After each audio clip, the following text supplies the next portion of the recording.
امام علی علیہ السلام کی خدمت میں ایک شخص آ کے کہنے لگا، یا علی، دن کے آغاز میں سب سے پہلے کیا ہوتا ہے؟ بس یہ کہنا تھا۔ تو امام علی علیہ السلام نے فرمایا، اے شخص، دن کا آغاز دو فرشتوں سے ہوتا ہے۔ ایک فرشتہ گھر گھر جا کے دعا کرتا ہے اور دوسرا فرشتہ گھر گھر جا کے التجا کرتا ہے۔ وہ کہنے لگا، یا علی، کس بات کے لیے فرشتہ دعا کرتا ہے اور کس بات کے لیے التجا؟ امام علی علیہ السلام نے فرمایا، میں نے اللہ کے رسول صلی اللہ علیہ وآلہ وسلم سے سنا کہ صبح سے پہلے دو فرشتے زمین کو آتے ہیں اور گھر گھر جا کے دیکھتے ہیں جس گھر میں کوئی ایسا بندہ ہوتا ہے جو اللہ کی مخلوق پہ خرچ کرتا ہے،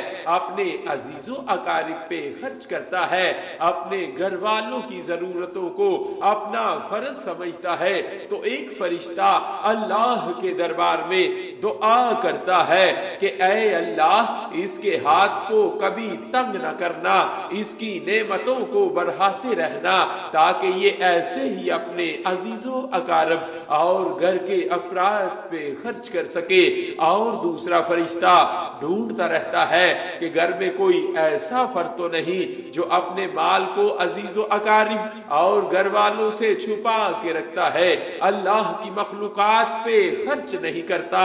یاد رکھنا، جب وہ کسی ایسے انسان کو دیکھتا ہے جو اپنے مال کو ذخیرہ کر کے انسانوں سے چھپا کے رکھتا ہے تو اللہ کے دربار میں فریاد کرتا ہے کہ اے اللہ، اس بندے سے اس دولت کا سخت حساب لینا اور اس بندے کو دنیاوی دولت سے محروم کر دے، کیونکہ یہ اپنی دولت تیرے بندوں پہ خرچ نہیں کرتا، اپنے گھر والوں اور عزیز و اقارب کو اپنے مال سے محروم رکھتا ہے، اور یوں عزیز و اقارب پہ خرچ کرنے والا دنیا میں فراوانی اور آخرت میں عظیم اجر پاتا ہے، اور جو اپنے عزیز و اقارب پہ خرچ نہیں کرتا وہ دنیا میں رسوائی اور آخرت میں سخت عذاب دیکھتا ہے۔